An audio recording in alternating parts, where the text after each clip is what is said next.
Salut, alors aujourd'hui on va reprendre notre projet de four hors fusion. Bon, bien sûr, si vous avez vu les épisodes précédents, vous savez qu'au niveau enceinte hors fusion, on est plutôt très bien, hein, ça va bien fonctionner notre truc.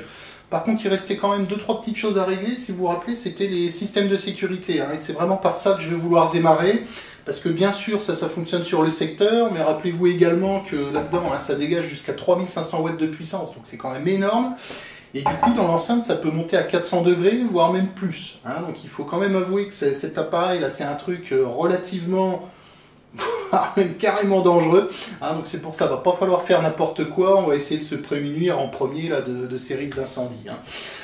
Oui, parce que ce qu'il faut comprendre aussi, c'est qu'après, bien sûr, on va attaquer le développement électronique, donc on va avoir tout un tas de prototypes à faire, et les prototypes, ça foire, hein, c'est fait pour ça, un prototype, c'est fait pour faire des essais, éventuellement des erreurs et corriger. Hein, donc on a forcément quelques prototypes qui vont merder. Donc si on veut éviter de foutre le feu à l'intérieur, là, la première chose à faire, c'est de s'occuper des systèmes de sécurité. Alors pour ça, j'ai prévu tout un tas de trucs. Bon, on n'aura pas le temps de tout faire aujourd'hui. Hein. J'ai prévu de découper ça en, je pense, 3 épisodes, ça devrait le faire. Bon, j'ai prévu tout un tas de trucs. Le mieux pour vous expliquer ça, on va repasser sur le schéma fonctionnel et puis je vais vous présenter tout ça. Voilà, la dernière fois on était resté là-dessus, et puis si vous vous rappelez bien, ce qui est en rouge là, c'est ce qui restait à faire. Hein. Alors pour aujourd'hui, là, le connecteur secteur et puis capteur fermeture, ouverture porte, hein, on va laisser ça de côté. Aujourd'hui, comme je vous ai dit, on va se concentrer sur les systèmes de sécurité. Alors en système de sécurité, il nous restait 2 choses à faire dans l'enceinte. Déjà connecter, faire toutes les liaisons de terre. Et ça, faut pas croire que c'est un truc de seconde zone. Hein. La terre, ça va vraiment être un système de sécurité extrêmement important dans notre four. Bon, bien entendu, pour se prémunir des problèmes d'électrocution, hein, un raccord à la terre, classiquement, ça sert à ça. Mais là, dans la situation de notre four, ça ne sert pas que à ça. Je vous renvoie là vers l'épisode consacré au projet précédent, hein, donc le FSR 100 numéro 3. Si vous ne l'avez pas vu, je vous invite au moins à regarder le début. Vous comprendrez pourquoi si on ne raccorde pas bien tout à la Terre, on peut potentiellement avoir des problèmes de perturbation électromagnétique qui viennent nous pourrir nos mesures de thermocouple. Et le problème, c'est que si nos mesures de thermocouple sont pas bonnes, ça peut entraîner un gros risque d'incendie à l'intérieur de l'enceinte. Hein, je vous rappelle d'ailleurs que la dernière fois, j'avais déjà failli foutre le feu, c'était pas passé loin. Hein, donc, vous voyez, croyez pas que la Terre, c'est un truc de seconde zone. Là, dans ce cas précis, dans cet appareil précis, ça va être un truc extrêmement important. Hein, et bien sûr, c'est à ça qu'on va s'attarder aujourd'hui, mais je vais y revenir. Alors, deuxième système de sécurité qui nous restait à faire, bien entendu, le fusible thermique. Alors, le fusible thermique, bon, vous pouvez éventuellement vous demander à quoi ça sert. Hein, parce que finalement, ce que vous pouvez vous dire, c'est qu'on a déjà 2 mesures de thermocouple, donc on a 2 mesures, donc déjà un truc redondant, et tout ça, bien sûr, ça va être managé par le contrôleur refusion ici. Donc ce qu'on pourrait se dire, c'est que si le contrôleur refusion détecte une température trop élevée, simplement il va venir couper l'alimentation des résistances. Alors oui, vous avez tout à fait raison, effectivement c'est ce qu'il va faire le contrôleur refusion. Mais enfin ça, il faut comprendre que ça, c'est pas du tout un système de sécurité. Hein.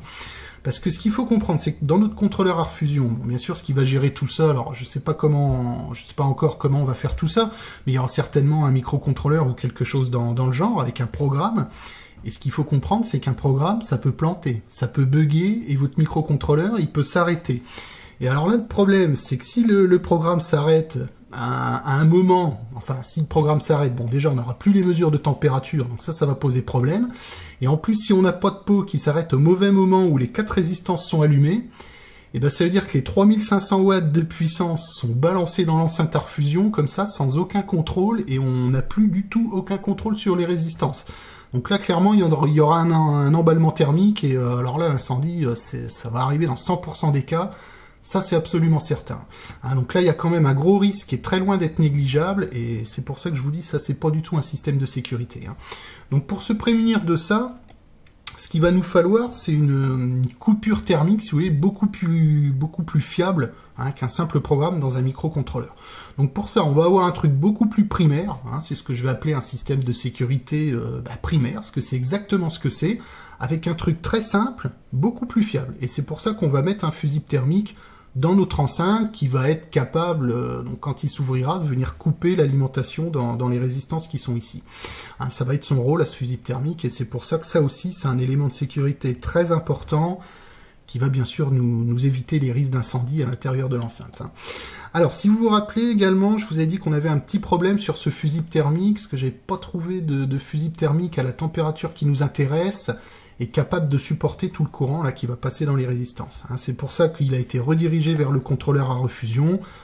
Et là, bien sûr, il faudra faire une petite bricole pour qu'un fusible thermique de, entre guillemets, plus basse puissance soit capable de venir couper l'alimentation dans les résistances là à très haute puissance. Hein. Donc là, il faudra faire une petite bricole.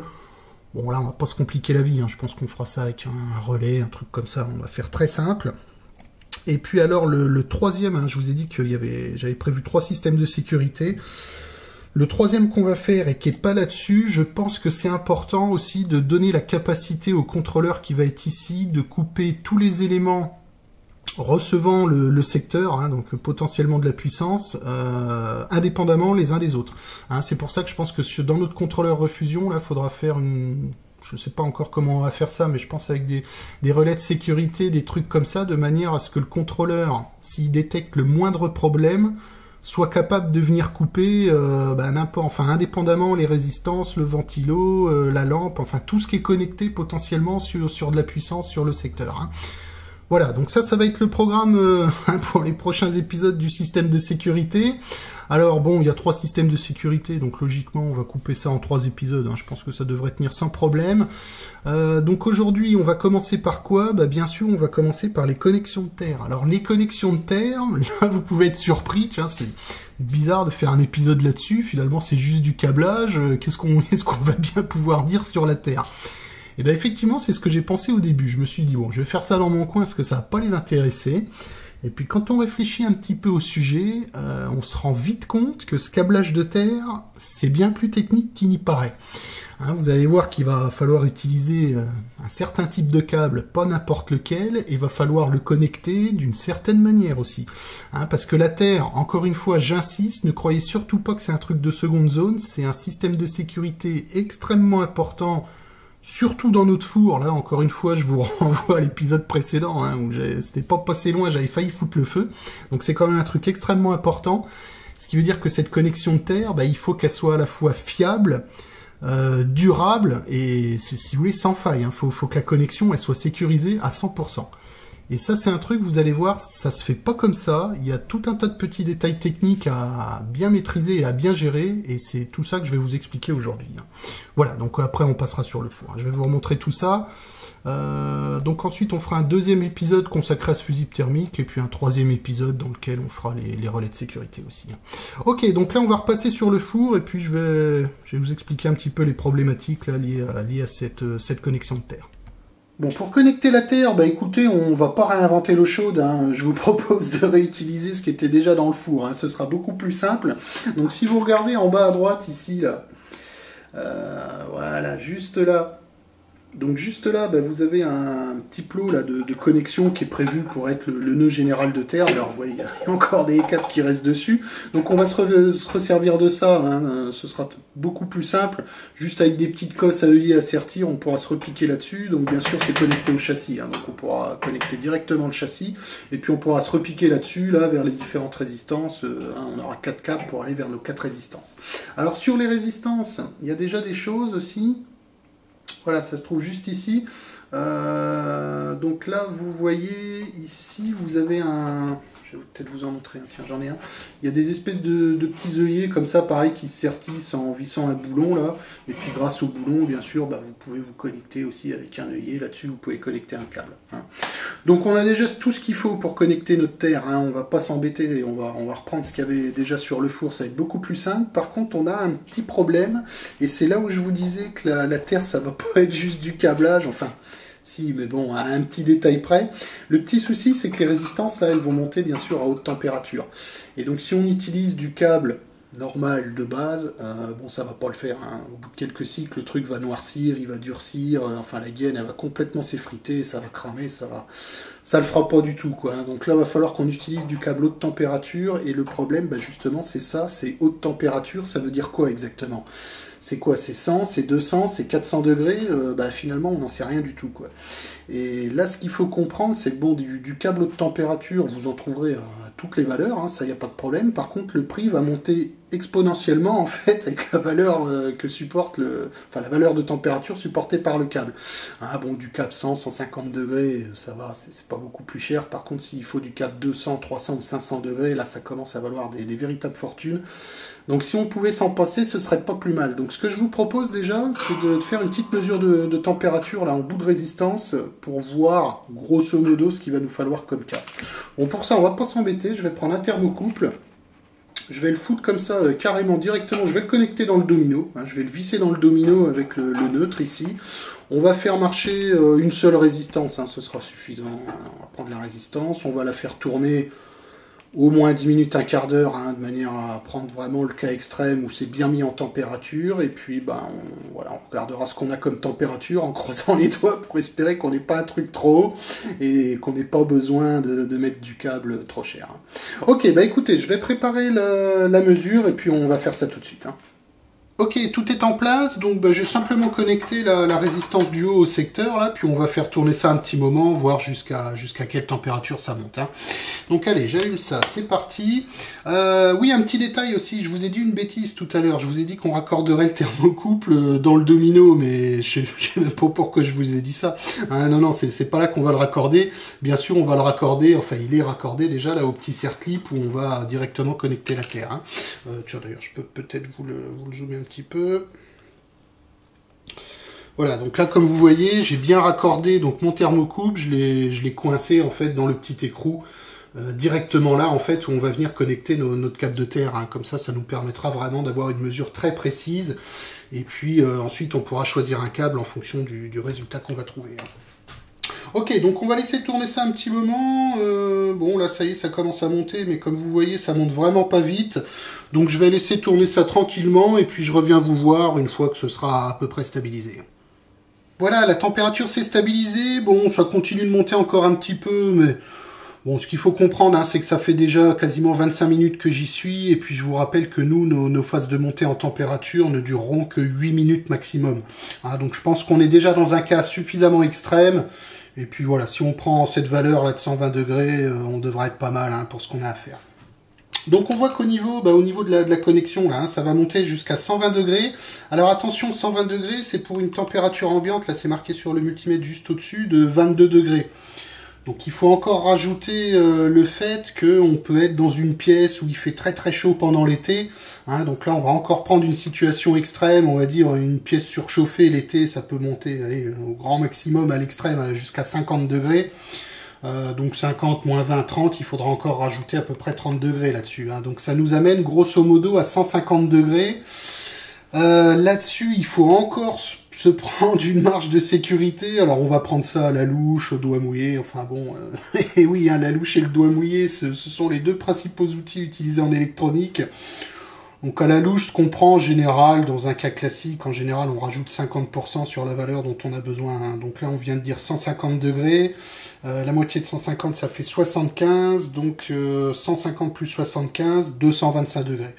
Donc je pense que si on utilise du câble qui supporte 225 degrés, on ne devra avoir aucun problème. Hein. C'est un câble qui durera dans le temps, qui ne se dégradera pas. Enfin bref, ça devrait le faire. Hein. Donc 225 degrés, comment dire, bon malheureusement ça nous arrange pas trop hein, cette histoire-là, parce que 225 degrés, là clairement va falloir qu'on trouve du câble spécifique. Hein. Ça ne le fera pas avec du câble classique.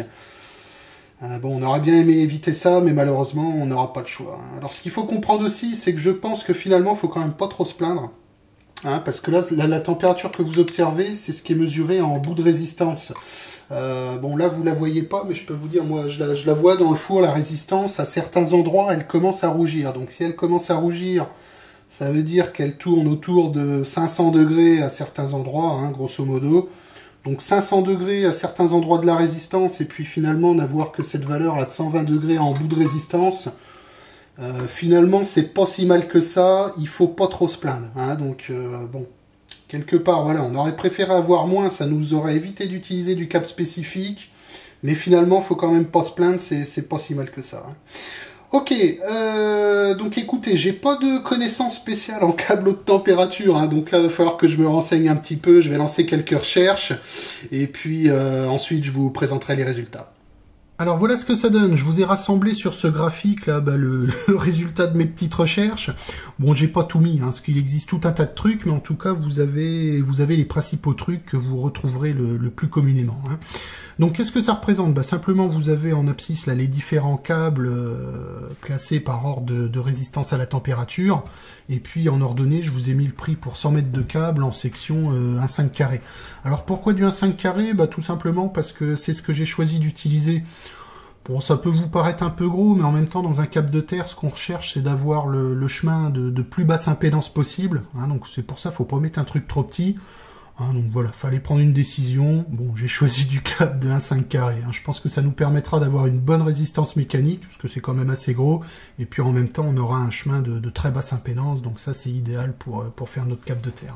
Alors bien sûr, évidemment, aussi, on prendra du câble multibrin. On prendra pas un gros truc monobrin. Parce que c'est beaucoup trop raide, quoi, c'est beaucoup trop rigide, donc on prendra du câble multibrin. Voilà, alors qu'est-ce qu'il faut regarder sur ce graphique? En premier, je vous ai mis le câble de base, là, le câble en cuivre avec une gaine PVC. Bon, ça c'est un truc que vous trouverez au premier bric au carreau du coin, c'est vraiment le câble de base. Donc vous voyez, mine de rien, ça monte quand même à 90 degrés, et puis ça vaut pas très cher, ça vaut environ 30 € les 100 mètres. Alors après, là, quand on va monter en température, là, vous rentrez, là, on va rentrer vraiment dans le câble spécifique haute température. Donc, vous voyez qu'au niveau du prix, il y a tout de suite une marche. Et puis après, comme je vous disais tout à l'heure, le prix va monter exponentiellement en fonction de la résistance à la température du câble.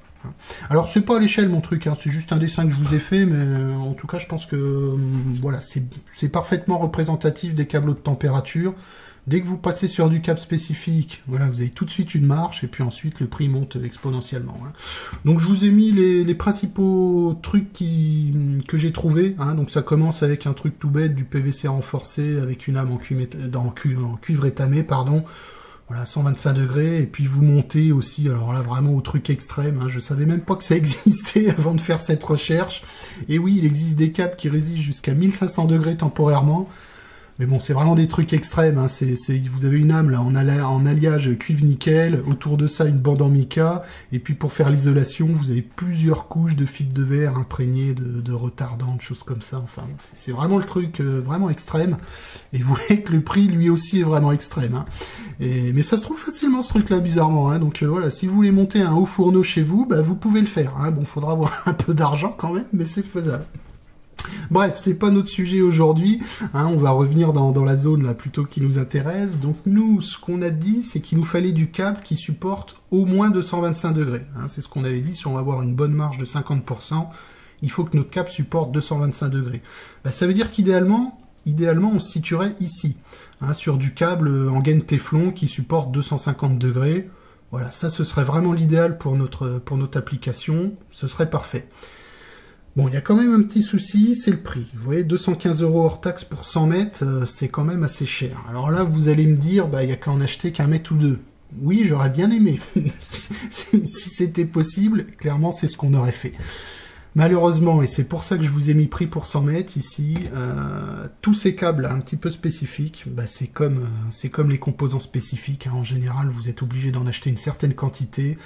Et bien là, ça échappe pas à la règle. Tous ces câbles spécifiques, j'ai cherché à peu près partout. Vous ne pouvez pas en acheter moins de 100 mètres. La quantité minimum à commander, c'est un rouleau de 100 mètres. Donc ça veut dire que si on achète du câble téflon, là, il faut qu'on en achète 100 mètres. Donc ça va nous coûter 215 boules. 215 boules juste pour faire nos connexions de terre. Ça pique un peu quand même. Bon, ça va pas le faire, quoi. Alors ok, le câble, on pourra le réutiliser. Enfin bon, après on va le réutiliser dans quoi? Dans des trucs qui ne sont pas spécifiques, de l'utilisation classique. Donc mettre un câble comme ça dans un truc classique, il n'y a pas grand intérêt. Donc bon, voilà, là je vous le dis tout de suite, c'est trop cher, on va pas utiliser ça. On va se rabattre sur le truc précédent. Donc le truc précédent, c'est du câble en gaine silicone. Ça supporte 180 degrés seulement. Alors, bon, 180 degrés, là pour le coup, on n'a plus du tout notre marge de 50%, ça c'est clair. Nous, on a dit qu'au minimum de chez minimum, il nous faut au moins 150 degrés.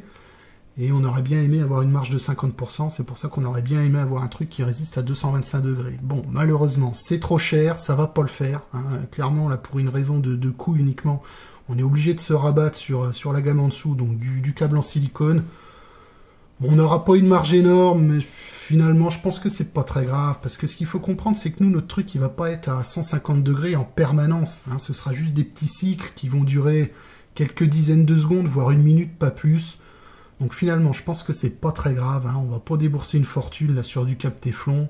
On va rester sur du cap silicone, et ça devrait faire l'affaire. Voilà, je voulais juste vous montrer le câble que j'ai choisi. Donc c'est un truc de chez eux, la Lab Group ou LAPP Group d'ailleurs, je sais même pas comment on prononce. Alors Lab Group France, non, malheureusement c'est une société allemande. Et oui, hein, personne n'est parfait. Bon, en tout cas, ce qui est bien chez eux, c'est qu'ils ont une gamme complète, là, large plage de température, et c'est vraiment complet. Hein. Si vous avez besoin de câbles haute température, bah, vous trouverez toute la gamme, tout ce que je vous ai montré dans mon petit graphique, là, eux, ils font tout. Hein. Donc ça, c'est plutôt pas mal. Et puis ce qui est bien aussi, c'est que c'est facile à trouver, c'est bien distribué en France. Hein. Ça, vous trouverez ça très facilement chez les cataloguistes. Alors ce que j'appelle les cataloguistes, c'est Farnell, Mauser, Radiosper et compagnie. Hein. Bon, je fais pas de pub pour eux, bien sûr, vous choisirez celui que vous préférez. Hein. Alors, ce qui va nous intéresser là-dedans, bah, c'est ça, là, monoconducteur en silicone. Donc je vais vous ouvrir la doc rapidement, vous allez voir, il y a 2-3 paramètres intéressants à regarder quand même là-dedans. Donc ce qui va nous intéresser, bah bien sûr déjà c'est ça, hein, plage de température. Donc on voit que c'est du câble, comme prévu, qui monte jusqu'à 180 degrés. Alors par contre ce qui est très bien pour nous même, c'est qu'on nous dit que temporairement, ça peut monter jusqu'à 200 degrés sans problème. Et ça c'est vraiment très bien pour notre application, parce que nous justement c'est exactement ce qu'on fait. Hein, on ne fait que des cycles à haute température qui vont durer... C'est ce que je vous disais tout à l'heure, ça va durer simplement quelques dizaines de secondes ou quelques minutes au maximum. Donc ça veut dire que pour notre application, eh bien finalement ce câble-là va supporter jusqu'à 200 degrés. Hein, donc on gagne encore 20 degrés par rapport à ce qui était prévu, donc on gagne de la marge. Donc finalement ça c'est très bien, ça nous arrange, et là du coup bah, je pense que c'est plus du tout nécessaire de monter sur la gamme au-dessus du câble en téflon qui coûte une fortune. Hein. Quand on voit ça, bah voilà, pour moi finalement ça va être largement bon pour ce qu'on a à faire. Et ça, c'est très bien. Hein. Alors, l'autre truc qu'il faut regarder, qu'il ne faut pas négliger aussi, bien sûr, c'est la tension d'isolation. Hein, donc, nous, on a besoin de 230 volts AC au grand minimum. Là, on a 300-500 volts AC, donc il n'y a pas de problème. Hein. Alors, si vous ne savez pas ce que ça représente, là, U0/U, bon, ça, c'est une norme qui définit, que je vous dise pas de bêtises, U0, c'est la tension d'isolation minimum à respecter entre le câble et la terre. Et U, c'est de câble à câble, ou c'est l'inverse d'ailleurs, je ne sais plus, enfin bon, bref, voilà, c'est une norme qui définit ça. Donc nous, on a besoin de 230 volts, là, dans tous les cas, voilà, 300-500 volts, on est bon, il n'y a pas de souci. Voilà, donc ce câble, ça devrait le faire parfaitement, hein, je pense que ça va être bon. Donc j'en ai commandé un rouleau que j'ai reçu, je vais vous montrer à quoi ça ressemble, et puis en même temps, alors surtout, voilà, je voulais absolument vous parler de ça avant de le monter. Je veux vous parler du sertissage, parce que ça, le sertissage d'Écosse, c'est un truc qui est beaucoup trop, mais vraiment beaucoup trop négligé hein, par les amateurs, et pourtant c'est primordial, c'est très important, surtout sur des câbles de terre. Hein, voilà, donc on va quand même essayer de pas négliger ça, et puis je vais vous parler rapidement là du sertissage. Bon, voilà à quoi ça ressemble du cap silicone. Oh, bah, finalement, c'est quasiment comme du cap classique. Hein. C'est peut-être un petit peu plus souple. Et puis, pour le reconnaître, c'est relativement simple. Si vous le frottez un petit peu, bah, le silicone, c'est très doux. Hein. Ce sera beaucoup plus doux que du PVC. Et c'est comme ça que vous arriverez à le reconnaître. Hein. Donc, pour connecter ça... Alors bien sûr, j'ai des cosses, donc j'en ai deux types de cosses. J'ai des cosses à œillet là, hein, comme celle-ci, et puis pour les petites langaines Faston, j'ai des trucs comme ça. Hein. Alors les cosses à œillet, tiens, faut que je vous montre un petit détail qui, enfin à mon avis, c'est important. Vous voyez, celle-ci, elle est en deux parties, donc vous avez une partie, là, une première partie ici qui va venir sertir le câble en lui-même, et puis vous avez une deuxième partie qui va venir sertir la gaine. Alors je vous conseille vraiment, si vous avez besoin de prendre des cosses comme ça, parce que souvent les cosses à œillet, vous les trouvez, vous n'avez pas la deuxième partie, là, ce qui fait que vous sertissez uniquement le câble et pas la gaine. Et le problème de ça, c'est que si vous tirez sur votre câble après, eh ben, souvent en fait la gaine vous vient complètement dans les mains, puis votre câble se retrouve à nu. Hein. Donc ça c'est quand même pas génial, et je vous conseille vraiment de prendre des cosses en deux parties comme ça. Là. Alors pour les connecteurs Faston, j'ai ça, pour les petites languettes là. Alors celles-là, elles sont un peu particulières, faut que j'essaie de vous la montrer comme ça. Voilà, là c'est bon. Vous voyez sur celle-ci, c'est une espèce de petite languette là, qui fait ressort. Là. Alors ça, c'est ce qu'on appelle des cosses à insertion positive. Donc ce qui est bien avec ça, c'est que quand vous connectez votre truc, donc c'est très facile à en ficher. Vous voyez, ça vient se cliquer. Après, je vous garantis que c'est... vous pouvez tirer comme un bourrin, c'est inenlevable. Et alors pour l'enlever, bah, il vous suffit d'appuyer sur la petite languette, et ça s'enlève tout seul. Hein, alors bon, c'est pas obligatoire de prendre des trucs comme ça, mais je trouve ça extrêmement pratique quand vous faites du prototype, parce que bon, les languettes sans ce système-là, bon, c'est pas facile, hein, faut insérer ça en force, et puis quand vous voulez l'enlever, il faut tirer là-dessus comme un bourrin, donc souvent vous arrachez tout. En plus, après, la truc est détendue, donc quand vous voulez la remettre, bah là, du coup, ça tient moins bien, enfin bon, ça pose tout un tas de problèmes, alors que ça, quand vous voulez faire du prototype, c'est vraiment l'idéal, parce que vous pouvez connecter, déconnecter, reconnecter, redéconnecter autant de fois que vous voulez, et votre cosse n'a pas bougé, mécaniquement, enfin, le contact sera toujours aussi bon. Hein, donc ça, c'est vraiment bien si, voilà, si vous voulez faire un peu de proto et que vous avez des cosses à mettre, je vous conseille vraiment d'avoir des trucs comme ça à insertion positive. Hein. Alors, c'est vrai, ça coûte un peu plus cher, ça vaut 25 centimes une cosse comme ça. Hein. 25 centimes pour une cosse, c'est quand même très cher. Mais à mon avis, vous le regretterez pas, à l'usage en prototype, c'est vraiment super pratique. Hein. Alors maintenant, on en arrive au point très important dont justement je voulais vous parler. C'est-à-dire comment bien sertir ces cosses là sur un câble. Hein. Et là, croyez pas que c'est un truc de seconde zone auquel il faut pas faire attention. C'est un truc très important et c'est même une question de sécurité. Pourquoi? Bah, ce qu'il faut comprendre, c'est que d'autant plus dans notre four, là où on fait des cycles de chauffage, bah, les cosses vont se dilater, vont se resserrer, enfin bon... Si vous avez un mauvais sertissage, c'est absolument certain qu'un jour ou l'autre, le câble va se détacher de la cosse. Alors ça va pas se produire tout de suite, hein, ça va peut-être prendre 10 ans pour arriver, mais bon, le problème c'est qu'au bout de 10 ans, ça va se déconnecter, et manque de peau au bout de 10 ans, c'est le moment où les résistances vont commencer à fuir à la terre, hein. Elles vont commencer à gonfler, à vieillir un peu, à merder, et elles vont commencer à fuir à la terre. Le problème c'est que si votre câble s'est déconnecté, et bien justement, elles ne pourront pas fuir à la terre. Et du coup, dans le pire des cas, vous allez vous retrouver avec la face sur le chassis. Et alors là c'est l'électrocution garantie. Hein, donc vous voyez, il faut bien comprendre qu'un bon sertissage, surtout sur un câble de terre, et d'autant plus encore dans notre four, là, c'est vraiment un élément de sécurité très important qu'il ne va pas falloir négliger. Hein. Alors, pour faire un bon sertissage, qu'est-ce qu'il faut? Bah déjà, il faut un truc primordial, c'est avoir le bon outil. Hein, ça... Oui, je sais qu'il y en a qui font ça. Oh, bah, je prends une petite pince à bec pour sertir ma cosse et puis ça va le faire. Non, croyez-moi, ça le fera pas du tout. Ça, vous pourrez pas sertir un câble avec ça. D'ailleurs, si vous voulez, tiens, on peut essayer. Donc, ce qu'il faut déjà, c'est dénuder notre câble. Alors, tiens, déjà, de quelle longueur on le dénude? Bon, c'est pas forcément évident. Éventuellement, on peut le mettre un peu comme ça, voilà, puis faire ça à la louche. Hein, donc là, je vais le dénuder. Je vais le dénuder, bon, très grosso modo. Alors déjà, c'est un peu la merde. Voilà. Alors une des erreurs aussi à faire, c'est de tortiller le câble comme ça. Mais bon, je vais le faire exprès, hein, comme ça vous allez voir ce que ça donne. Voilà, donc j'en connais plein qui font ça, donc qui dénudent, qui tortillent le câble, qui vont le mettre dans la cosse. Et puis ensuite, on va serrer un peu comme on peut, hein, parce que avec notre pince, là, c'est pas évident. Donc, voilà, je serre bien, hein, oui, j'hésite pas. Hop, hop, on va serrer ça. On va essayer de faire ça bien. Alors déjà, c'est vraiment galère, vous voyez, avec une pince comme ça. Je sais même pas si je vais y arriver. Voilà, là, je l'ai pris.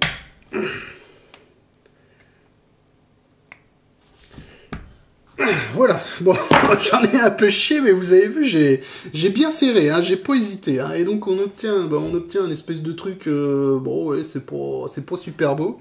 Alors la question maintenant, c'est est-ce que ça tient bien? Voyons voir. J'ai même pas eu besoin de tirer. Vous avez vu, ça s'est défait tout seul. Et puis regardez la gueule de la gaine. Bon, je vais pas insister. Vous avez vraiment compris que ça, c'est vraiment pas le bon moyen. Donc les pinces à bec, là, hein, pour sertir les cosses, vous oubliez ça. C'est vraiment pas ce qu'il vous faut.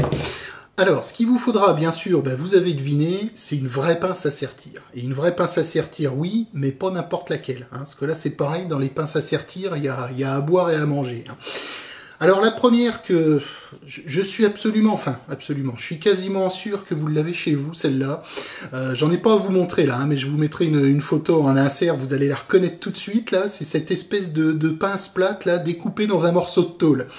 Ne riez pas, je suis quasiment certain que vous l'avez chez vous, celle-là. Alors ça, vous laissez tomber, parce que ça, c'est une bouse, mais c'est une bouse absolue. Vous n'arriverez jamais à sertir correctement une cosse avec ce truc-là, c'est pas possible. Alors, bon, ça a un seul intérêt, c'est que, c'est vrai, c'est pas cher, hein. Vous allez au premier batibricot du coin, là, et puis vous trouverez ça pour 5 euros, voire même moins. Donc c'est vrai que, enfin, a priori, c'est tentant, quoi. Mais bon, croyez-moi, vous ferez pas un bon sertissage avec ça, c'est clair. Ça peut être utile éventuellement. Bon, si vous êtes étudiant, ça veut dire que, bah, forcément, vous n'avez pas de moyens. Donc bon, si vous êtes étudiant, on fermera les yeux, on dira rien, ok, débrouillez-vous avec ça, voilà, vous pourrez, bon, ce sera pas l'idéal, mais enfin, vous pourrez quand même bricoler un petit peu.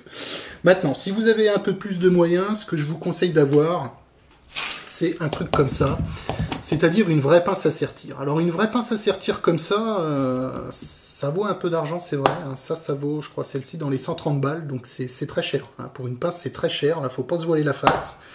Mais bon, si vous avez les moyens, que vous sertissez souvent d'Écosse, croyez-moi, c'est le truc qu'il faut avoir. Alors pourquoi ça vaut ce prix-là d'ailleurs? On se dit, putain, c'est une pince, 130 balles, ils sont cinglés les mecs. Bon, ce qu'il faut comprendre déjà, c'est que c'est pas fabriqué en grande série, et puis contrairement aux apparences, c'est un truc très technique, voire même extrêmement technique. Bon, celle-là, c'est une pince à cosse Faston, donc ça reste encore relativement raisonnable, mais croyez-moi, pour certaines cosses un peu spéciales, c'est des pinces extrêmement techniques, et c'est pour ça que ça vaut très cher.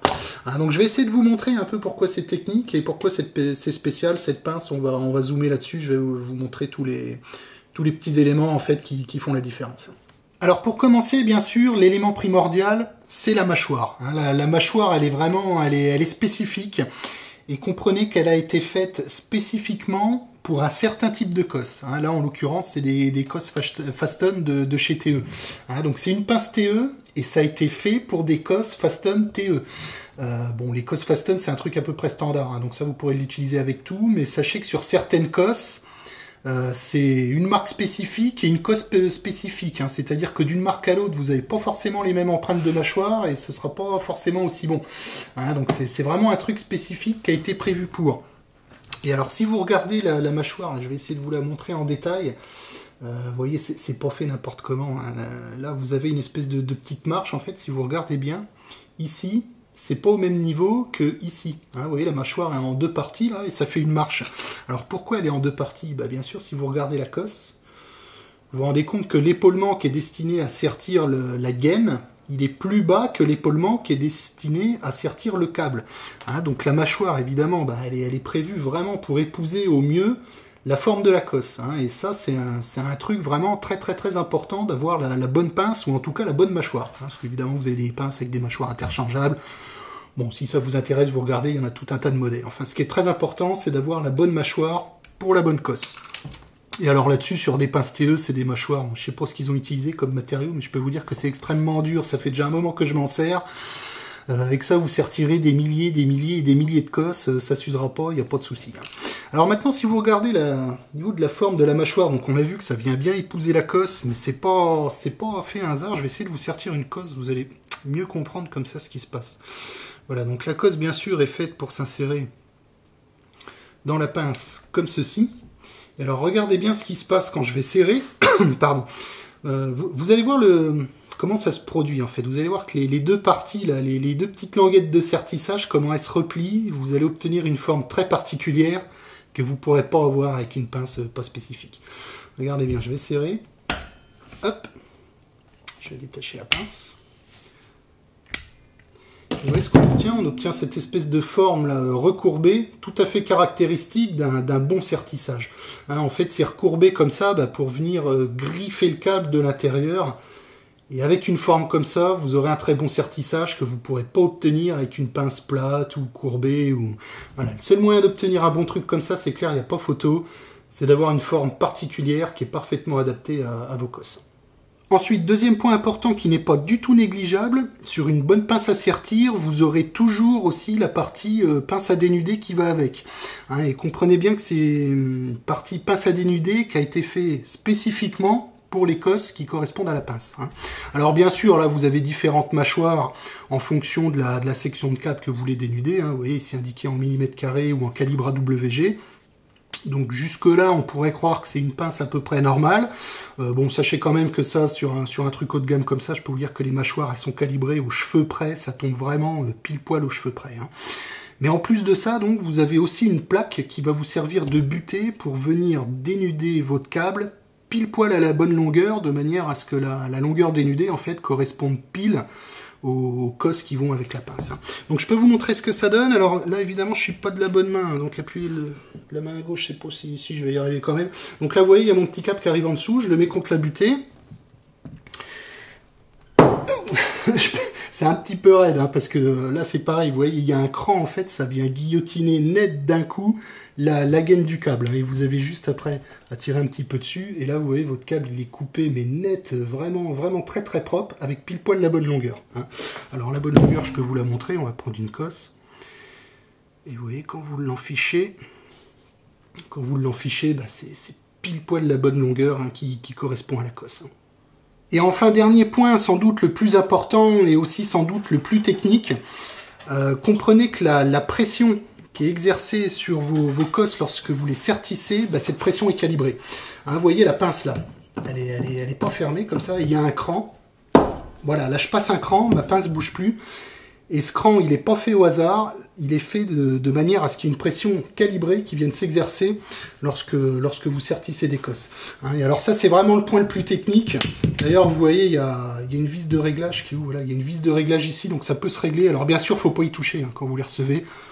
En général, vous y touchez jamais à ce truc-là, mais c'est réglé, il y a un réglage, et vous voyez, il y a tout un système de ressorts, d'axes et tout, pour que justement, quand vous sertissez votre cosse, et ben la pression qui s'exerce dessus, c'est pas au hasard, c'est une pression calibrée. Hein, et c'est ça qui fait toute la différence entre une bonne pince et une mauvaise pince à sertir. Voilà, donc comme vous venez de le voir, hein, bah, ce genre d'outil, c'est beaucoup plus complexe que ça en a l'air, comme ça au premier abord. Hein, quand on gratte un petit peu, qu'on regarde ça en détail, bah, on se rend compte que c'est beaucoup plus technique hein, que ce qu'on aurait cru. Et bien sûr, c'est ce qui explique le prix élevé hein, de ce genre d'outil. Hein. Alors, enfin, le prix élevé, bon, celle-ci vaut 130 balles. Moi, je vous la conseille vraiment. Hein, je vais vous remontrer la référence, là. Donc, c'est la 825514-1 de chez TE. Je vous la conseille vraiment, cette pince. Bon, si vous êtes régulièrement en train de sertir des connecteurs Fastone, là, hein, donc les trucs les plus standards qui existent, je vous conseille vraiment d'avoir un bel outil comme ça. 130 balles, ça peut vous paraître cher, d'accord, mais enfin, ce qu'il faut comprendre, c'est que quand vous prenez une belle pince comme ça, là, directement chez le fabricant de connecteurs, hein, TE ou un autre, bon, en général, il se moque pas de vous, vous avez vraiment un bel outil. Hein, et ce qu'il faut comprendre, c'est qu'une pince comme ça fait une vie entière. Si vous faites pas n'importe quoi avec, que vous l'entretenez correctement, alors en entretien, il y a 3 fois rien, hein, il y a juste 3 gouttes d'huile à mettre là, sur les axes une fois par an ou une fois tous les 2 ans. Pour ça, vous prenez de l'huile de moulinet de pêche, ça va très bien. Et si vous faites ça, croyez-moi, un outil comme ça vous fait une vie. Donc 130 €, oui, ça peut paraître cher, mais enfin, ramener à l'échelle d'une vie, vous voyez, finalement, c'est pas si cher que ça. Hein. Donc là, je vous la conseille, cette TE. Bon, bien sûr, il faut en avoir l'utilité. Hein. Achetez pas un truc à 130 balles. Si vous faites deux sertissages par an, ce sera pas la peine. Hein. Mais en tout cas, si vous faites ça régulièrement, voilà, je vous conseille vraiment d'avoir un bel outil comme ça. Tiens, pour le fun, ça me fait penser d'ailleurs que j'en ai une beaucoup plus extrême. Ça encore, ça peut vous paraître complexe et cher, mais croyez-moi, ça reste très simple. Hein, rappelez-vous, là, on est sur de la cosse Fastone. La cosse Fastone, c'est des trucs comme ça, là. Donc ça, c'est ultra standard. Hein, j'en ai une autre beaucoup plus extrême, je vous la montrerai juste après. Là, vous verrez, c'est un truc de fou. Ça vaut une fortune. Et là, par contre, c'est pour de la cosse beaucoup moins standard. Enfin bref, allez, je vais pas m'étendre là-dessus, je vous la montrerai après, vous verrez pour le fun. Ok, donc qu'est-ce qu'on va faire tout de suite? Eh bien, ce qu'on va faire, c'est qu'on va refaire bien sûr l'exercice de tout à l'heure, hein, on va refaire un sertissage, et vous allez voir cette fois-ci, quand on a l'outil qui va bien, bon, bah, il n'y a pas photo, là, cette fois-ci, on aura un résultat absolument impeccable. Ok, donc j'ai repris un bout de câble, j'ai repris une cosse, et puis on va voir ce que ça donne avec l'outil qui va bien. Hein. Alors, déjà, je vais dénuder mon petit morceau de câble. Alors nous on a dit qu'on utilisait du 1,5 carré, voilà c'est bon, hop, voilà c'est dénudé, comme vous pouvez le voir c'est parfait. Alors là très attention, je vous en ai déjà parlé tout à l'heure mais je réinsiste, vous ne vrillez surtout pas le bout du câble, sinon ça va pas le faire. Parce que ce qu'il faut comprendre, c'est que quand les deux mâchoires là, de la cosse vont venir se sertir sur votre câble, ça va faire comme ça. Et donc ça va mettre la moitié des brins du câble d'un côté et la moitié des brins de l'autre, hein, en venant se sertir comme ça.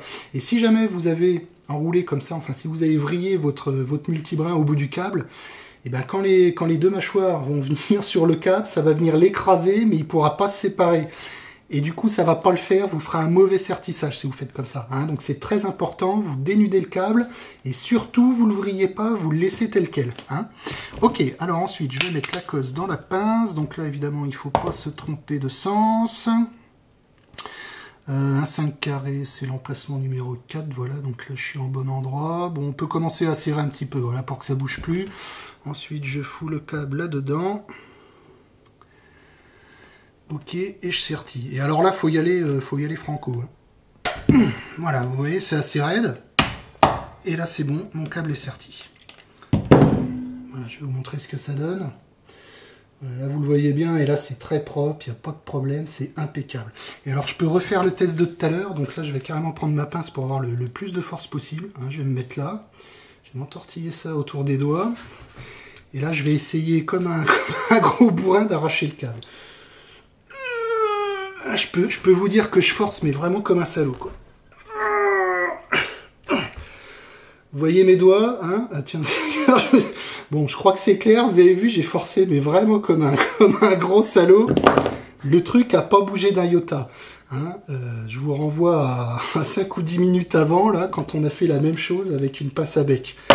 Bon, bah là, je crois qu'il n'y a pas photo. Vous avez compris qu'avoir un bel outil comme ça, enfin, c'est même pas avoir un bel outil, c'est avoir le bon outil pour faire un bon travail. Hein, voilà, c'est exactement ça, le bon outil pour le bon travail.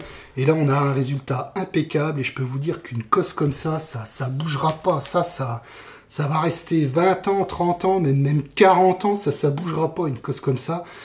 Le truc va s'oxyder, il va peut-être pourrir sur place même avant que votre câble soit desserti, ça j'en suis sûr. Hein, donc là on a vraiment un bon résultat. Et puis alors vous voyez avec mes petites languettes, là, insertion positive, là, maintenant je peux coller ça facilement dans le truc. Donc là pareil, je peux tirer, vous voyez, ça se dessoude, enfin ça peut se dessouder parce que c'est pas soudé, mais ça s'en ira pas. Et pour l'enlever, bah, j'ai juste à appuyer sur ma petite languette, hop, et ça s'enlève tout seul. Ça c'est vraiment impeccable. Hein. Voilà, donc comment bien sertir un câble, hein, bah, vous voyez, c'est vraiment super important. Et maintenant, ce que je vous propose, alors juste pour le fun, bah, c'est ce que je vous ai dit tout à l'heure. J'ai une pince à sertir, un truc vraiment extrême, vous allez voir, je vais vous montrer ça. Alors, si vous pensiez qu'une pince comme ça, à 130 €, c'était beaucoup trop too much pour faire du sertissage, eh ben dites-vous que vous avez rien vu encore, hein, parce qu'il existe des trucs beaucoup plus extrêmes, et justement j'en ai une là. Alors ça c'est une pince à sertir, ça vaut 850 €. Oui, vous avez bien entendu, hein, ça vaut 850 €, et encore, sachez qu'il existe des pinces à sertir, je parle des trucs manuels, hein, pour prototype, encore plus cher que ça, j'ai vu des trucs à 2000 ou 2500 €. Hein. Donc voilà, si vous pensiez qu'on était too much avec ça... Et ben clairement, vous avez encore rien vu. Hein. Alors ça, c'est un truc de chez JST, là. Donc JST, c'est un fabricant très réputé, hein, de connecteurs japonais. Donc bien sûr, pour ce prix-là, évidemment, quand même, hein, ils font un effort. Ils vous fournissent la petite mallette qui va bien, le petit bouquin qui va bien, la petite burette d'huile pour entretenir la pince, hein, comme je vous disais. Vous avez même les petits outils de réglage pour la régler qui sont fournis avec. Et voilà le bestiau, ça ressemble à ça. Alors je vais enlever la mallette, puis je vais essayer de vous montrer ça en détail. Alors voilà à quoi ça ressemble le bestiau. Bon, donc là comme vous voyez, c'est le truc, c'est beaucoup plus extrême, hein, puisque là vous avez un chemin. Vous avez un chemin pour faire passer des... Alors c'est ça les petites cosses, hein, c'est tout petit. J'essaierai de vous en montrer une en gros plan tout à l'heure, mais c'est vraiment tout petit. Et donc c'est vendu en bobine, hein, en petite bobine comme ça. Donc vous avez un truc pour installer la bobine de cosse là, sur la pince, avec le chemin de bobine qui va bien qu'entraîne tout ça. Et puis alors évidemment là-dessus vous avez du dénudage automatique, enfin bon vraiment la totale. Hein. Vous mettez votre câble, bon je vous montrerai la taille que ça fait. Tiens, bah, il y en a un qui est tombé d'ailleurs, qui était resté coincé dedans, je vais vous le montrer tout de suite si je peux. Voilà, vous voyez c'est le truc qui est au bout de mon doigt là, c'est ça la cosse. Hein. Hein, donc autant vous dire que c'est absolument minuscule. Alors ça, à quoi ça sert? Ça sert à connecter des tout petits câbles. Là, c'est pour faire du câblage LVDS sur des connecteurs pareil qui sont super extrêmes, des trucs un peu renforcés. Là, enfin, c'était pour monter dans un bateau. Là, hein. J'avais besoin de connecteurs extrêmes, mais très solides mécaniquement et tout. Donc j'avais choisi ça. Et en fait, ça se monte, vous montez les câbles, vous les sertissez dans ces petites cosses là, et ensuite vous enquillez la cosse dans le connecteur en lui-même, hein, pour que ça bouge plus. Et après, bien sûr, vous enquillez le connecteur sur votre écran ou sur votre carte, enfin bon, puisque là, c'était le but de l'application. Hein. Donc, comme vous voyez, c'est vraiment tout petit. Hein, et là, croyez-moi, si vous n'avez pas l'outil qui va bien pour sertir ces petites cosses là, c'est même pas la peine, faut rester chez soi, ça vaut même pas le coup de sortir, hein, parce que pour sortir des petits trucs comme ça, c'est mort. Hein. Donc comme je vous le disais, bon, il y a tout un système là-dedans, des trucs auto-dénudants, vous voyez, il y a le chemin de câble, là, vous rentrez votre câble par là, pareil, ça se cale, c'est mieux qu'un dixième de millimètre, parce que des petites cosses comme ça, évidemment, faut que ce soit super précis. Faut que la longueur de dénudage, elle soit mais au pouillème près, faut que votre câble il soit placé au pouillème près, enfin, c'est vraiment un truc, c'est vraiment incroyable, hein, parce que là-dessus aussi, vous avez, comme l'Écosse qu'on vient de voir, donc deux mâchoires qui viennent sertir le câble, et vous avez aussi deux mâchoires qui viennent sertir la gaine, hein, et là vous voyez, c'est tout ça dans le petit truc qui est au bout de mon doigt, hein, donc là vous imaginez bien qu'évidemment, il faut de la haute précision. Donc une fois que vous mettez votre câble, bah, vous mettez votre... voilà, votre câble dans tout le système, dans le bazar, là, vous fermez, hop, ça y est, vous avez sorti un truc, et là, vous avez la petite gâchette, là, pour venir réarmer une autre petite pinoche, en fait. Voilà, vous faites comme ça, tac, ça se réarme, vous ressertissez, vous pouvez bosser comme ça, parce que c'est des connecteurs, faut bien comprendre, hein, vous avez... je sais plus, mais je crois quasiment 30 câbles par connecteur, donc il faut en faire 30 comme ça, ensuite venir en ficher les 30 dans le connecteur. Bon, à la main, je peux vous dire que c'est un sacré travail. Alors ça, normalement, c'est des trucs, bien sûr, ça passe dans des machines automatiques, mais pour faire du prototype, et ben voilà, JST vous fournit ce genre d'outils. Et alors ça... Bon, ça vaut une fortune, bah déjà, parce que vous avez vu l'autre, vous imaginez que celle-là est encore bien plus technique, et puis ce qu'il faut comprendre aussi, c'est que ça, pour le coup, c'est vraiment des pinces qui sont fabriquées à l'unité. C'est-à-dire que pour les avoir, il faut appeler JST, et il y a un mois de délai, ils vont la faire pour vous. Hein, donc quand ils font ça, évidemment, vous vous doutez que ça vaut une véritable fortune. Voilà, donc bon, je voulais juste vous montrer ce petit truc-là, un peu pour vous montrer ce qui se faisait dans les pinces à sertir, hein, dans les gros trucs de bois, et complètement débiles. Hein, donc voilà, comme ça, vous aurez vu à quoi ça ressemble. Bon, on va passer là-dessus, on va revenir à nos histoires de terre. Bon, bah vous voyez, on a tout ce qu'il faut. Hein, donc là, je vais calculer mes longueurs, sertir mes petits câbles tranquillement, installer tout ça, et puis je vais vous montrer le résultat final. Et puis ensuite, bien sûr, il faudra tester. Il faudra tester que tous les endroits du châssis de notre four là sont bien reliés avec des chemins de très basse impédance, hein, jusqu'à la terre. Donc c'est ce qu'on va faire maintenant. Tiens, je vous ai pas montré encore ce qu'ils avaient mis comme câble dans le four à l'origine, donc c'est ce truc-là. Alors ça ressemble à du câble en gaine fibre de verre, mais enfin bon, c'est quand même vraiment bizarre le truc. Si vous voyez, si je gratte un peu avec mon ongle, là, si je le tortille 2-3 fois, regardez, c'est vraiment le truc se déchenille complètement. Enfin, ça avait l'air d'être vraiment de la merde, quoi. Donc je pense bien sûr, hein, que c'est fait pour tenir la haute température. Enfin, bon, je sais pas. Est-ce que c'est de la fibre de verre, la gaine, là? Finalement, j'en suis pas si sûr que ça. Bon, ça ressemble, on dirait, à une espèce de tissu, donc ça doit bien être en fibre de verre quand même, mais bon, en tout cas, le truc est vraiment de mauvaise qualité. Hein. Bon, ceci dit, c'est pas surprenant, hein, pour un four à ce prix-là, hein, pour un four à 100 balles, fallait pas s'attendre non plus à avoir de la super bonne qualité là-dedans. Donc bon, en tout cas, ce qui est sûr, c'est qu'on a bien fait de pas les réutiliser, hein, parce que comme vous voyez, c'est vraiment de la merde. Voilà, la terre est connectée, donc comme prévu, bah, je suis reparti du nœud général de terre, hein, qui est ici en bas, et puis j'ai tiré 4 câbles qui vont chacun sur les 4 résistances. Hein. Alors un petit truc très important, tiens, qu'il fallait absolument que je vous montre. Non, on va pas le voir sur cette résistance-là, on va le voir juste en dessous, voilà, ici. Là, j'espère que vous le voyez, donc bien sûr, je suis venu boulonner mes cosses, hein, sur le petit circlip là, qui est prévu pour la résistance. Et dans le boulon, donc sous l'écrou et sous la vis de l'autre côté, bien entendu, j'ai mis des rondelles éventail. Hein, et ça, il faut comprendre que c'est pas un détail, je fais pas ça pour me faire plaisir, ni pour chipoter, c'est vraiment un truc absolument essentiel si vous voulez que votre boulon là tienne pendant des dizaines et des dizaines d'années. Hein, surtout dans notre four, si vous vous rappelez, on a mis un gros ventilateur, et je pense que ce gros ventilateur va faire pas mal de vibrations.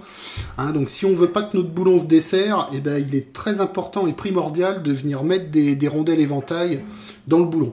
Hein, alors des rondelles éventail ou des rondelles fendues, enfin bon, ce que vous avez sous la main. Hein, mais voilà, si jamais vous avez des cosses à raccorder comme ça et à boulonner, toujours un truc pour éviter que l'écrou se desserre. Hein. Ok, donc voilà, donc là on a nos 4 câbles qui descendent tous donc sur le nœud général qui est ici. Bon, le nœud général, comme vous voyez, ça fait peut-être un peu chargé, ça fait peut-être un peu haut en le gain. Ouais, ok, bon, c'est possible. Bon, pour moi, le principal, c'est que mécaniquement, en tout cas, ce sera très solide. Hein. Vous avez vu, on a fait des sertissages parfaits. J'ai mis des rondelles éventail là, sous les écrous des boulons. Donc avec ça, normalement, je suis tranquille. Pour 30 ou 40 ans, ça devrait pas se desserrer d'ici là. Ah, donc ça nous laisse quand même un peu de marge. Je pense qu'on est pas mal. Ok, qu'est-ce qu'il fallait que je vous dise d'autre là-dessus? Oui, bah bien sûr, évidemment. Hein. J'ai laissé un câble libre comme ça pour venir connecter ça sur une fiche secteur et puis pour pouvoir se raccorder à la terre de la prise murale, hein, bien entendu. Et puis alors si vous voyez aussi, il y a un câble qui part derrière là. Alors vous pouvez vous demander à quoi ça sert ça. Je vais vous montrer. En fait, ça sert à connecter la terre du ventilateur. Alors bon, je pense que c'était pas spécialement utile, hein, parce que vous voyez, le ventilateur, il est déjà boulonné au châssis, donc a priori, il est relié, il n'y a pas de problème. Mais bon, il se trouve que sur le ventilateur, vous voyez, il y avait une cosse qui était là, qui était toute seule, la pauvre. Donc bon, c'est pour ça que j'ai pris pitié d'elle. Hein, et vu qu'elle était là, je me suis dit, allez, ça mange pas de pain, on va la raccorder quand même. Vous voyez, il y avait une cosse avec le petit symbole de terre. Hein. Bon, écoutez, elle était là, j'ai pas cherché à comprendre, je l'ai raccordée. Même si au final, je pense pas que ce soit absolument indispensable. Hein. Bon, de toute façon, ce qu'il faut voir après, c'est que bien sûr, on aura aussi les 2 câbles de notre ventilateur qui vont sortir là. Hein. Donc 2 câbles ou 3, bon, hein, ça change pas grand-chose. Alors bien sûr, pour l'instant, ça passe aussi dans ce trou là, mais on laissera pas ça comme ça. Hein. Faudra arranger le truc, je sais pas, on mettra un presse-tout, un passe-paroi. Bon, j'en sais rien encore, mais en tout cas, on arrangera ça quand on pourra. Hein, parce que là, je sais pas si vous le voyez. Oui, vous voyez, il y a c'est l'espèce de tôle recourbée là, et les bords sont assez tranchants. Donc bon, hein, si on laisse ça comme ça, évidemment, à la longue, le câble risque de se couper. Hein. Ok, bon, écoutez, je pense qu'on est pas mal sur notre connexion de terre. Hein, ça devrait tenir un bon moment. Comme je vous dis, je pense qu'on est tranquille pour quelques dizaines d'années, donc ça devrait aller. Par contre, ce qu'on va faire avant de conclure là-dessus, c'est qu'on va prendre le multimètre et puis on va vérifier que tous les endroits du châssis sont bien raccordés par un chemin de très basse impédance à la terre. Hein. Voilà, j'ai mis le multimètre en mode ohmètre hein, pour faire ça, et puis donc je vais détecter sur chaque vis, sur chaque partie métallique, que j'ai bien des chemins de très basse impédance hein, qui vont jusqu'à la terre. Donc bon, c'est pas forcément l'idéal pour faire ça, mon multimètre, là, il m'aurait fallu un truc plus précis, idéalement au milliohm près, ça aurait été très bien. Bon, malheureusement, j'ai pas d'appareil hein, avec une telle précision, mais bon, c'est pas grave. On va faire ça avec le multimètre, le principal, c'est de vérifier qu'on ait des chemins de très basse impédance. Là, vous voyez, c'est le cas, à chaque fois on a 0 ou bon 100 milliohms. Bon, on est à la limite de résolution hein, du multimètre, mais écoutez, pour moi c'est bon, on va pas chipoter. Hein. Ce qu'il faut, c'est surtout pas trouver 20 ou 30 ohms, là ça ferait trop. Hein. Mais du moment que le truc nous affiche 0 ou 0,1 ou même 0,2, vous voyez, comme ici, non, ça baisse un petit peu. Bon, pour moi c'est bon, il n'y a pas de souci. Ok, donc je vais continuer de faire toutes les faces comme ça du four, hein, vérifier chacune des parties métalliques, voir si on n'a pas de problème à certains endroits, et puis on va continuer comme ça, tranquillement. Ça y est, je viens de terminer de faire tout le tour du four. Bon, finalement, ça m'aura pris un petit peu de temps, hein, mais c'était très important de vérifier que chaque morceau de métal du four est parfaitement relié à la terre. Et là, pour le coup, c'est le cas. Hein. Dans toutes les mesures que j'ai faites, j'ai jamais trouvé plus de 100 ou 200 milliohms. Donc pour moi, c'est parfait. Tout est parfaitement relié à la terre, il n'y a pas de souci. Hein. Alors si, il y a juste un petit truc qui me chafouine un peu, ce sont les gaines des thermocouples. Ah, si on les prend dans un grip-fil, là, pour vous montrer ça correctement... vous voyez, sur les gaines des thermocouples, on a un ohm, voire même un peu plus. Hein. Sur la deuxième, c'est à peu près pareil. Vous voyez, sur les gaines des thermocouples, on a à peu près un ohm. Alors là, c'est trop, et on a un petit souci, parce que c'est très important hein, que les gaines soient parfaitement reliées à la terre, d'autant plus que le bout de la jonction sur ces thermocouples, là, bien sûr, est relié à la gaine. Donc ça, il faudra que ce soit connecté parfaitement. Mais enfin, ça m'inquiète pas plus que ça, parce que pour moi, ça vient des passe-parois là, hein, qu'on a mis dans l'enceinte du four. Si vous vous rappelez bien, je les ai pas encore serrés, ces passe-parois, de manière à pouvoir ajuster la gaine hein, pendant qu'on est en phase de développement. Donc je suis persuadé que ça vient de ça. Hein. Une fois qu'on aura correctement serré nos passe-parois, je suis persuadé qu'on retrouvera un chemin de très basse impédance jusqu'à la terre sans aucun problème. Voilà, bah écoutez, je pense qu'on a fait le tour du sujet. Hein, donc vous voyez, notre terre, mécaniquement, ça va être très solide, ça va durer des dizaines d'années, et puis nos connexions sont absolument parfaites hein, sur tous les endroits métalliques du four. Donc pour moi, c'est bon, on peut considérer qu'on a réglé ce problème-là. Allez, pour conclure, je viens de mettre le schéma fonctionnel à jour. Donc bon, vous voyez, finalement, c'est vrai qu'il n'y avait pas grand-chose à dire sur ces histoires de terre, mais en tout cas, le peu qu'il y avait à dire, ça me paraissait essentiel de s'attarder un petit peu là-dessus. Vous avez vu qu'il fallait pas mettre n'importe quoi comme câble là, sur ces connexions, et puis surtout, je tenais absolument à vous montrer comment on fait un bon sertissage. Encore une fois, le sertissage, je pense vraiment que c'est un truc qui est trop souvent négligé par les amateurs, et qui est pourtant essentiel si on veut avoir une connexion de terre qui va durer dans le temps, vraiment un truc fiable qui va durer des années. Donc voilà, cette fois-ci notre terre est reliée, et elle est reliée de manière très fiable, là on est tranquille pour des dizaines d'années, donc il n'y a pas de problème, c'est exactement ce qu'il nous fallait. Et donc grâce à cette connexion de terre, on a déjà réussi à diminuer un petit peu le risque. C'est-à-dire que bien sûr on s'est prémuni du risque d'électrocution lié au châssis, puis éventuellement lié au vieillissement des résistances. Et en même temps, grâce à cette connexion de terre, on a aussi réussi à se prémunir des éventuels problèmes de perturbations électromagnétiques là, qui pouvaient venir pourrir nos mesures de thermocouple. Voilà, donc ça c'est fait, on a déjà commencé à réduire le risque, mais comme je vous disais en début d'épisode, on n'a pas fini, il y a encore d'autres choses à faire, et notamment cette histoire de fusible thermique, là, et puis je vous ai dit également qu'on viendrait mettre des relais de commande, là, qui permettront au contrôleur de contrôler individuellement chacun des éléments reliés au secteur. Voilà, donc même si on a réussi aujourd'hui déjà à commencer à réduire notre risque, on n'a pas encore terminé, et bien sûr la suite du projet, on continuera sur ces histoires de sécurité, et la prochaine fois on fera ça, là, le système de fusible thermique. Voilà, c'est tout pour aujourd'hui, merci de m'avoir suivi. Alors la prochaine fois, qu'est-ce qu'on fera? Bon, on laissera le projet de côté un petit peu, et puis on continuera le cours, et je commencerai à vous expliquer comment on peut déplacer des charges électriques. Pour ça, vous verrez, je vous parlerai de force électrique et de loi de Coulomb. Ok, en attendant, portez-vous bien, et à la prochaine. Salut!